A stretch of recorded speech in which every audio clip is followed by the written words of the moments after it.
አስመራ ያዳ ኤርትራን ኢትዮጵያ weeraruuf jedhuuf deebii kennitem. Pirezidaantiin duraanii Itoophiyaa Dr. Mulaatu Tashoomam Eertiraan waraana haaraa Itoophiyaa irratti banuuf qophaa'aa jirti jechuun isaanii ni yaadatamam. Gabaasni kun ba'uu booda ministeerri odeeffannoo Eertiraa Yamaanee Gabra Masqalim ibsa bal'aa miidiyaa hawaasaa gubbaatti qoodaniin ka'umsi rakkoolee naannichaa Itoophiyaadha malee iddoo biraa miti jechuun deebii kennaniiru.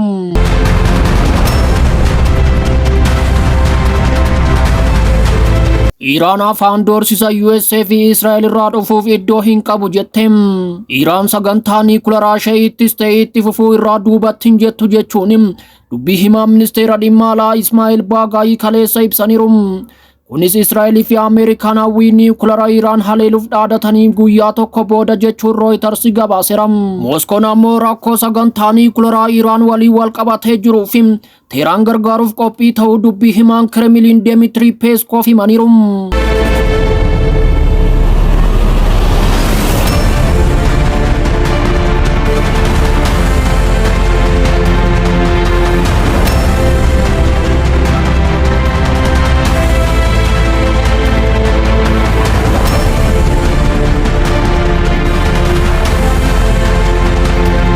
አስመራ ያዳ ኤርትራን ኢትዮጵያ weeraruuf jedhuuf deebii kennitem. Pirezidaantiin duraanii Itoophiyaa Dr. Mulaatu Tashoomam Eertiraan waraana haaraa Itoophiyaa irratti banuuf qophaa'aa jirti jechuun dubbataniin walitti bu'iinsi biraan gaafa Afrikaa keessatti akka hin dhalanne hambisuudhaaf tarkaanfii fudhachuun yeroon isaa ammadha jechuun Aljaziiraaf ibsaniiru. Barreeffamni isaanii kun yeroo hariiroon Itoophiyaa fi Eertiraa akkaan qabbanaa itti ta'uun isaa walitti dhufeenyi biyyoota lamaanii akkaan laaffatee akka jiru akeekeera. Pirezidaantiin Eertiraa Isaayyaas Afewerqiin walitti bu'iinsi kaaba Itoophiyaatti akka ka'uuf hojjechaa jira kan jiran Dr. Mulaatu Tashoomam walitti bu'iinsi TPLF fi mootummaa gidduu ture. Pirezidaantii Isaayyaas akka carraatti fayyadamuun dhimma biyyattii keessa seenuuf itti fayyadameera jechuun himataniiru. Gabaasni kun ba'uu booda ministeerri odeeffannoo Eertiraa Yamaanee Gabra Masqal ammoo ibsa bal'aa miidiyaa hawaasaa gubbaatti qoodaniin kaka'umsi rakkoolee naannichaa Itoophiyaadha malee iddoo biraa miti jechuun deebii kennaniiru. Dabaluunis akeekkachiisa sobaa irratti hundaa'e Eertiraa himachuudhaan jechuun himannaan ija jabina qabu kun ajandaa waraana kakaasuuf qaban dhoksuuf sababeeffachuuf kan kaayeffatedha jechuun himanii.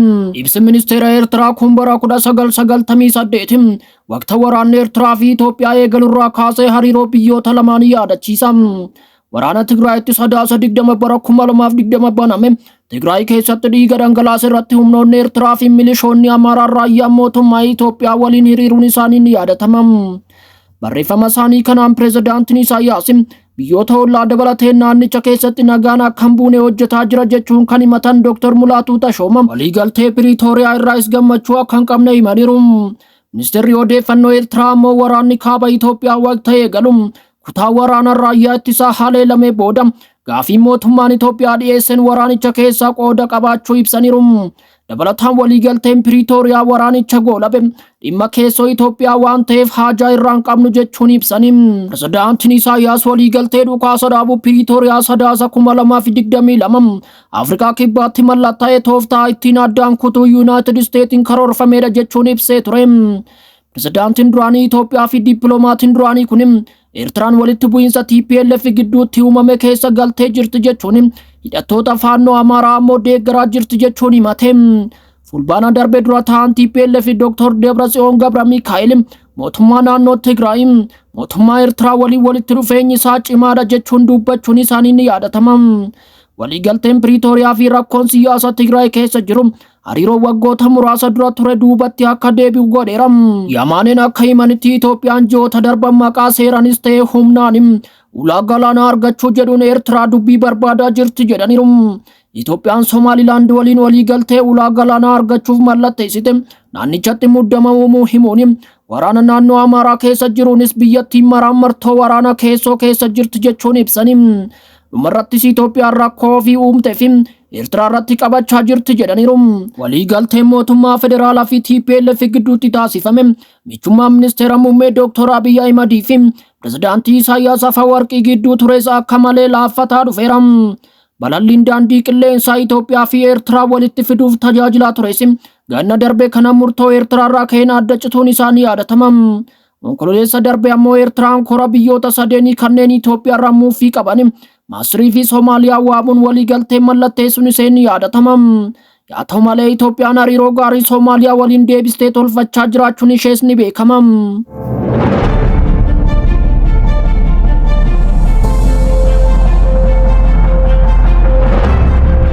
Iraan afaan doorsisa USA fi Israa'el irraa dhufuuf iddoo hin qabu jette. Ministeerri dhimma alaa Iraan Abbaas Argaachi ergamaa addaa Switzerland baha giddu galeessa fi kaaba Afrikaa Wolfgang waliin walgahii 8ffaa galaana Hindi bara 2025 Oomaan keessatti gaggeeffamu cinaatti wal arganiiru. Ministeerri dhimma alaa Iraan Abbaas Argaachi Riippaabilikni Islaamaa doorsisa hin fudhattu jechuun duulli Ameerikaan dhiibbaa olaanaa taasiftu akka fashalaa'u beekamaadha jechuun cimsanii dubbataniiru. Walgahii kanarratti Argaachi marii marsaa 3 Iraanii fi biyyoota Awurooppaa 3 waliigaltee niwukileeraa Iraan bara 2015 mallatteessan gidduutti gaggeeffameeruun Teheraan biyyoota Awurooppaa 3 jechuunis Yuunaayitid Kingdom, Faransaay fi Jarman waliin marii itti fufuuf qophii ta'uu ibseera. Ministeerri kun Riippaabilikni Islaamaa afaan doorsisaa yookiin dhiibbaa akka cabsitu cimsanii kan dubbatan yoo ta'u, imaammanni dhiibbaa guddaa USA'n durfamu fashalaa'uun isaa hin oolu jechuun mirkaneessaniiru. Kunis kan ta'e yeroo pireezidaantii Yuunaayitid Steetsi Doonaald Tiraamp yaadannoo dhiibbaa diinagdee olaanaa jedhamu Iraan irratti irra deebi'anii fe'uu mallatteessanii booda jedhame. Gama biraatiin Iraan sagantaa niwukileeraa ishee ittis ta'e itti fufuu irra duubatti hin jettu jechuun dubbii himaa ministeera dhimma alaa Iraan Ismaa'eel Baagaayii kaleessa ibsaniiru. Kunis Israa'el fi Ameerikaan hawwii niwukileeraa Iraan haleeluuf dhaadatanii guyyaa tokko booda jechuun Reuters gabaaseera. Dabalataanis Iraan meeshaalee waraanaa ammayyaa fi hamaa ta'an hidhachuu kan itti fufte yoo ta'u, USA fi Israa'el ofirraa qolachuu fi deebistee haleeluuf qophaa'aa jiraachuu ifatti beeksifte. Israa'el fi Ameerikaan hawwii niwukileeraa hidhachuu Iraan fi olaantummaa isheen baha giddu galeessaa keessatti qabdu fashaleessuuf murteeffataniiru kan jedhan muummichi ministeeraa Israa'el Beniyaamin Netanyaahuu olaantummaa Iraan baha giddu galeessaa keessatti gonkumaa arguu akka hin barbaannee fi gargaarsa Ameerikaa irraa argatanii mancaasuuf akka qophaa'an mirkaneessaniiru. Mooskoon ammoo rakkoo sagantaa niwukileeraa Iraan waliin wal qabatee jiru furuuf Teheraan gargaaruuf qophii ta'uu dubbii himaan Kremlin Dimitri Peskov himaniiru. Mooskoon hariiroo gaarii Iraan waliin qabduuf iddoo guddaa kan kennitu yoo ta'u, sagantaa niwukileeraa dabalatee rakkoolee gurguddoo hiikuu keessatti gargaarsa gochuu dabalatee haala hunda galeessa ta'een guddisuuf yaaddee jirti jechuun gaafiif deebii dhaabbata oduu Iraan waliin taasisaniin dubbataniiru. Akka isaan jedhanitti mariin Ameerikaa fi Raashiyaa jalqabuun tumsa dabalataa Mooskoo fi Teheraan gidduu jiru irratti dhiibbaa hin geessisu. Guyyaa kaleessa jiilli Raashiyaa fi Ameerikaa Riyaad keessatti marii taasisuun hariiroo biyyoota lamaanii hunda deebisuuf akkasumas qophii marii waraana Yuukireenii fi walgahii Puutinii fi Tiraamp irratti taasifamu mari'ataniiru.